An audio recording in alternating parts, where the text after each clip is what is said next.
Experiência de compra talvez seja um dos assuntos mais comentados no varejo hoje. Por outro lado, visual merchandising, que é um assunto antigo, até hoje muitos varejistas não aprenderam a utilizar.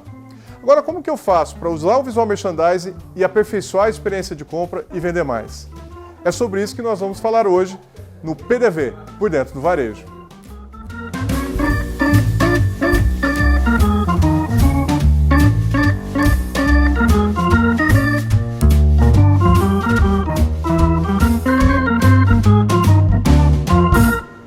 Para falar com a gente sobre experiência de compra e visual merchandising, convidamos a Sônia Paloski, que é formada em comunicação pela FAAP, com MBA de varejo na FGV. Ela foi gerente visual merchandising de projetos de uma série de importantes lojas brasileiras, como Mapping, Rede Sonai, Shopping Eldorado, C&A, Marisa e Riachuelo. Sócia fundadora da Purchase Comunicação e Marketing, que fez projetos para Tramontina, Hering Kids e o Pet Sena Madureira, que é onde nós estamos gravando hoje. Além disso, ela é diretora da ABESV, Associação Brasileira da Indústria de Equipamentos e Serviços para o Varejo. Sônia, muito bem-vinda ao PDV. Obrigado por aceitar falar com a gente. É um prazer, eu que agradeço estar aqui com vocês. Sônia, em poucas palavras, explica pra gente o que é visual merchandising. Visual merchandising tem uma série de configurações, né? A grande maioria entende visual merchandising como fazer vitrines. E hoje o varejo necessita de muito mais do que fazer apenas vitrines. Então nós temos o PDV estético, que é aquele onde a vitrine, a decoração, a cenografia se destacam, que o visual merchandising é responsável, mas tem o outro lado estratégico do visual merchandising, que é entender um pouco da configuração do produto, o que a empresa espera daquele produto, como isso vai para o ponto de venda, como ele vai performar no ponto de venda, em termos de capacidade de exposição, aonde ele vai ser segmentado. Então, visual merchandising, como isso é dito em muitas vezes, né? Quer dizer, já é uma coisa muito dita, é o produto certo, no lugar certo, na hora certa. E o visual vai sempre interagir com marketing, operações e compras. Então, o visual merchandising, ele é estético, sim, como todo mundo entende, mas ele hoje tem um papel muito estratégico dentro do varejo. Pensando nesse lado estratégico, você acredita que por causa da internet, da compra online, dos aplicativos, ganhou mais força o visual merchandising? Quer dizer, você oferecer uma loja bonita se tornou mais decisivo ainda? Eu acho que ele se tornou muito importante, porque hoje a gente sabe que a grande maioria de canais que o público tem, que o comprador tem, né, o cliente, ele acessa uma internet, ele vê o produto, ele vê preço, ele vê quais são ele faz na verdade uma pesquisa antes de sair da sua casa, né? Então aquilo que a internet e as redes sociais oferecem em relação a determinado produto e determinada marca, ela tem que ser garantida no ponto de venda. Por isso que o visual merchandising é muito importante, porque ele não pode chegar na loja e se sentir enganado, né? Então essa relação de online, venda e-commerce e offline, que é a venda física dentro da loja, ela tem que interagir. Então o visual merchandising ele chega a ter um papel crucial na finalização da venda. Sônia, quando a gente fala de visual merchandising, a gente está falando de tudo que acontece dentro da loja. O visual merchandising, ele contribui para a experiência de compra? Eu acho que hoje é o que mais contribui depois do produto, porque eu digo sempre que o grande astro de varejo é o produto. A gente não consegue ter nada bom, não tem um marketing bom, não tem uma operação boa, não tem um visual merchandising bom se você não tiver um bom produto.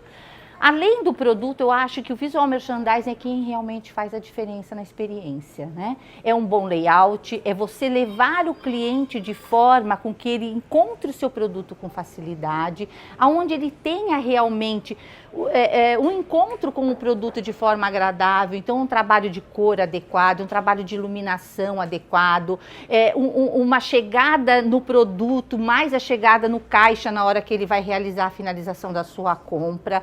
Então, o visual merchandising, para mim, dentro da operação, dentro da estrutura de solução de venda, ele hoje tem um papel muito importante. Quer dizer, você está dizendo que desde a hora da vitrine, desde que o cliente é atraído para a loja. Quer dizer, todo esse processo, toda a experiência do cliente é permeado por técnicas de visual merchandising. Você pode ver que muitas vezes você tem uma vitrine cenográfica maravilhosa, com cores que se combinam, com looks muito bem feitos, e a hora que você entra dentro da loja, aquilo esmorece. Por quê? Não é feita a leitura dentro da loja que você faz na vitrine. Então é todo um processo. Como eu falei logo do início, que o visual merchandising ele é estratégico, é exatamente por causa disso. Hoje nós não podemos viver somente com um vitrinista. Nós temos que ter profissionais que consigam falar com o departamento de compras, de marketing e operações, para que tudo aconteça de forma que você venda o produto na vitrine, que você sente vontade de comprar. Para você realizar finalmente a compra, você tem que sentir a mesma experiência dentro da loja. Quer dizer, começa na vitrine, começa na fachada. Exatamente. E vai passar por todas as áreas da loja, provador, quando é o caso, e não vai terminar ainda, vai passar pelo caixa e vai ter todo esse processo sendo permeado pelo visual. Você pode perceber hoje que um provador hoje, na grande maioria, não tem um por um. Né? É um provador onde você entra, onde você tem um conforto, onde você tem uma comunicação do próprio produto. Tem provadores hoje que você tem até o timer de luz, que você pode abaixar, subir a iluminação para você poder se sentir bastante confortável. Isso tudo faz parte do visual merchandising, né? Quais são as tendências do visual merchandising e o que as empresas estão fazendo para usar o visual merchandising para melhorar a experiência de compra? Olha, a tendência, a gente tem várias tendências, umas já mais utilizadas, outras começando agora. A gente fez um evento o ano passado sobre sustentabilidade no visual merchandising. Isso é uma tendência, né? Por quê? Reciclar o material, trabalhar com materiais naturais, trabalhar realmente com aquilo que hoje que é muito importante para o público, para a população de uma maneira geral, né? É você ter a responsabilidade de não descartar produtos. Então, antigamente, a gente fazia muito banner com PVC, né? É descartável? Ele é reutilizado?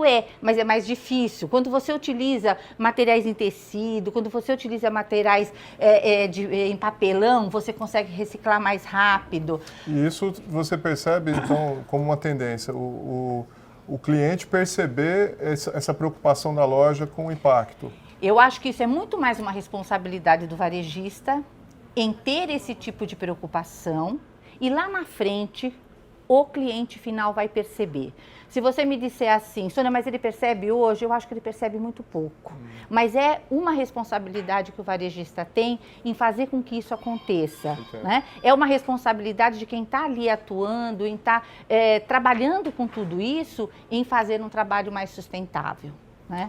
E aí passamos também para a questão da tecnologia, que é uma tendência muito grande, né? Hoje você trabalha com QR Code, você trabalha com hashtags, você tem as redes sociais, isso é uma tendência muito forte. Elas são cada vez mais integradas, muito né? mais. A loja física e as mídias sociais, o comércio eletrônico, a loja física. Exatamente. E qual é a preocupação, né? Eu fui numa palestra esse ano em Campinas, um evento muito grande de varejo, onde um varejista falou que a loja física iria acabar. Nunca irá acabar, né? O que o varejista precisa, e ele sabe disso, e muitos já estão fazendo a lição de casa, é essa necessidade, é a tendência da tecnologia dentro da loja física. Aqui, por exemplo, a gente trouxe o provador virtual, onde o dono vê, né, o cãozinho vestido com aquela roupinha que ela tem vontade de comprar para o seu animal.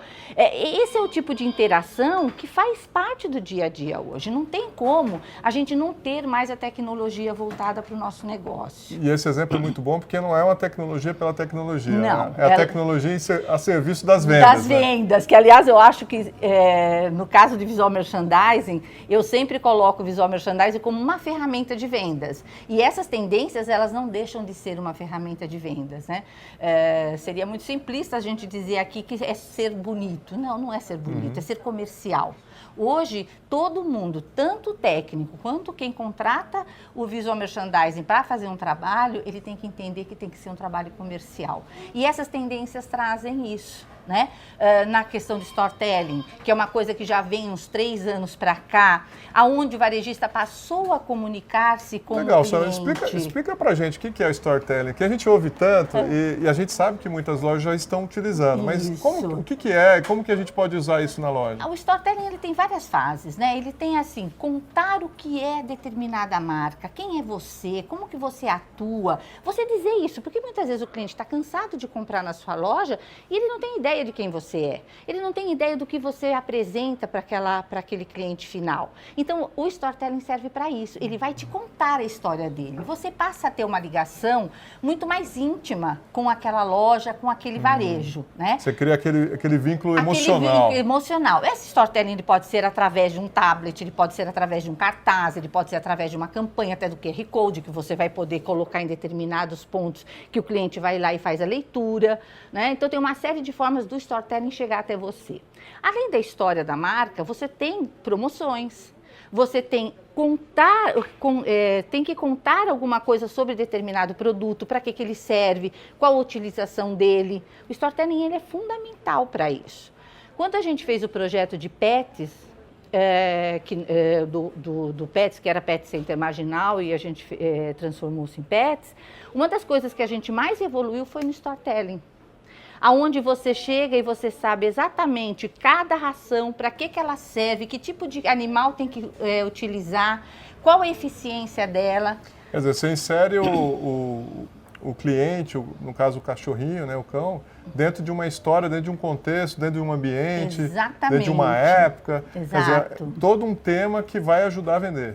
Esse é o objetivo. É sempre você ter a venda lá na frente como objetivo final, né? Como em loja de moda, você passa vídeos de desfiles, você faz determinadas ações que você vai fazer com que o cliente entenda que tipo de look você está querendo vender, qual a tendência de moda que está acontecendo no momento, né? Muita gente vai comprar um determinado produto e não sabe o que comprar. Cabe ao varejista dar essa informação, né? E o storytelling, ele pode, como eu falei, ele pode ser tecnológico, ele pode ser através de cartazes, ele pode ser através de um próprio manequim, né?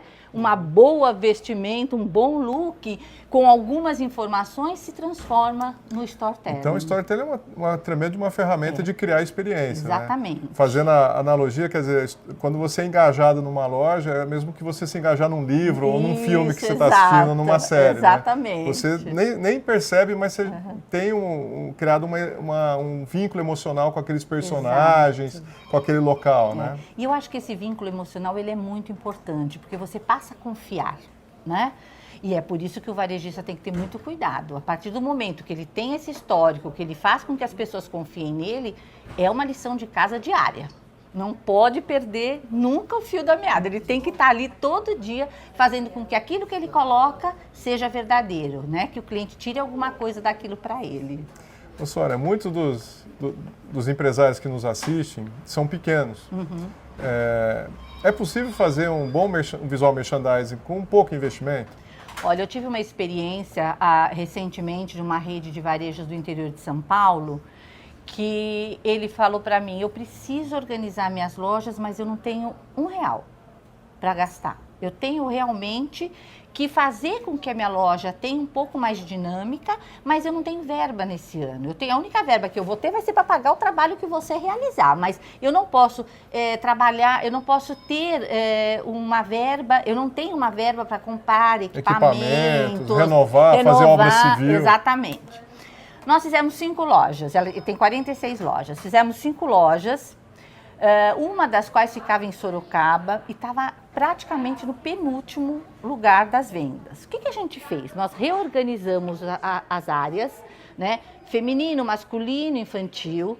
Dentro de cada uma, a gente segmentou em jovem e contemporâneo, porque como a compra não é feita exatamente desse formato, a gente meio que deu uma direcionada em função do que a gente via como produto, né? Então, segmentamos em jovem e contemporâneo. Montamos o layout, acertamos os equipamentos, fizemos a trilha, porque o corredor numa loja de 200, 300 metros, ele é muito importante, porque você ajuda a direcionar o cliente. Direciona o fluxo. E isso você organiza totalmente o processo. Exatamente. Né? Essa experiência. Essa experiência. Você não tem aquele corredor de 50 metros que o cliente não tem coragem de chegar no final da loja, né? Então você tem um básico ali, ó, um corredor, até chegar no próximo patamar, não pode passar de 13 metros. Então, isso tudo a gente organizou. Essa loja de Sorocaba, de penúltimo lugar, chegou em 6º lugar de venda depois do trabalho que a gente fez. E ele não investiu 1 centavo em termos de materiais. Foi exatamente a inteligência da exposição, a reformatação do layout e a recolocação. Algumas lojas a gente mudou caixa de lugar, porque o caixa estava num lugar muito estratégico. O caixa, ele estava muito numa loja de moda, você não justifica ter um ponto focal como caixa. Entendi. Né? Ele deve ser encontrado sim, mas como último momento, né? Antes disso tem final, provador. não é o começo, né? Antes disso tem provador, tem uma série de coisas para depois realmente chegar no caixa. A área nobre estava com o caixa. Exatamente. Então a gente fez, acho que foi a única mudança que ele teve que investir numa fiação de rede e tal, porque a gente mudou de lugar. Então, eu digo categoricamente, tendo um profissional técnico que entenda do varejo, que tenha chão de loja, ele consegue sim reformatar a loja sem custo para que ele tenha um resultado melhor de vendas. Fazemos milagre? Com certeza não, Gustavo. Eu não posso garantir que a loja vai ter um crescimento com esse tipo de trabalho de 30% a 40%, isso eu não posso garantir. Mas a gente sempre garante um melhor resultado sim, para ele tomar um fôlego e aí sim investir num trabalho mais efetivo. Exatamente, melhora o faturamento, ganha, exato, gera resultado que ele pode aí sim fazer um investimento maior. E até porque ele consegue identificar com esse primeiro trabalho algumas falhas na compra de alguns produtos. Ele começa a identificar que ele tem que mexer em algumas coisas que até então ele não conseguia enxergar. Então, além da reformatação da loja, ele consegue ver melhor um gerenciamento de categoria, onde ele tem que trabalhar melhor o seu produto, e foi o que aconteceu nessa empresa, né? Eles fizeram uma reformatação do departamento de compras, começaram a fazer um trabalho com mais efetividade, sem mudar, óbvio, público-alvo, tendo realmente a busca daquilo que eles tinham como objetivo. Sônia, para finalizar, eu queria que você desse mais dicas práticas como essa que você deu, né? Outros casos, outras histórias de sucesso dessas empresas pequenas, né? Que aplicando corretamente a técnica de visual merchandising, ela melhorou a experiência de compra e conseguiu resultados bacanas. Olha, ultimamente, eu estou com o meu escritório, né, a Purchase, há 7 anos. E meu foco tem sido mesmo pequenos e médios varejistas, né? Tenho feito vários trabalhos, esse é de Capivari. Fiz um trabalho em Votorantim também, com o mesmo objetivo. Nesse a gente investiu um pouco mais, mas estruturalmente quase não houve interferência física, né, para ter um custo maior. A gente mexeu em iluminação, mas foi uma coisa um pouco maior do que Capivari, mas não tão dispendioso, né? Estou fazendo agora um projeto em Espírito Santo do Pinhal. É uma grande loja de calçados, que ali ela é muito voltada para o público que vai para Águas de Lindóia, porque Monte Sião é uma região de turismo. E ele tinha uma característica de uma loja de fábrica e que na verdade não é.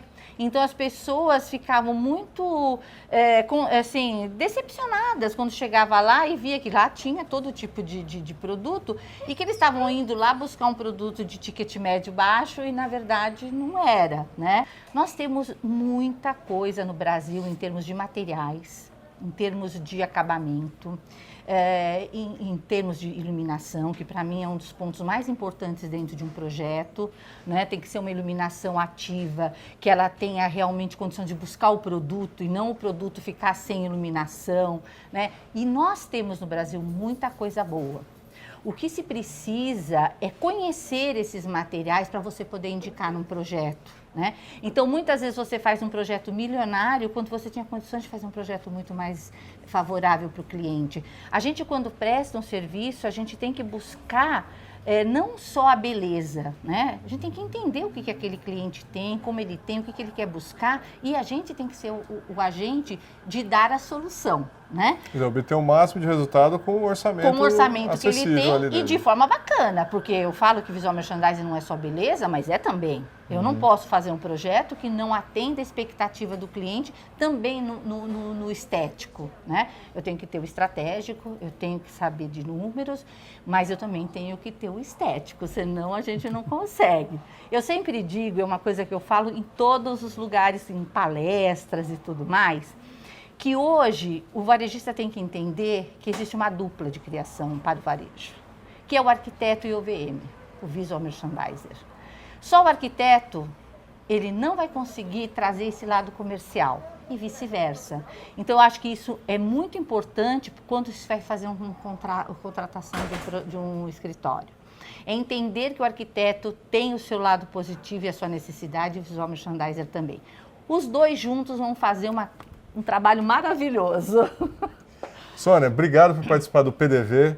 A gente vai trazer você de novo para dar outras dicas e compartilhar esse conhecimento de tantas empresas e tantos projetos. Muito obrigado. Eu é que agradeço muito, espero ter realmente podido ajudar, e essas dicas para mim são muito gratificantes em dar. Obrigada.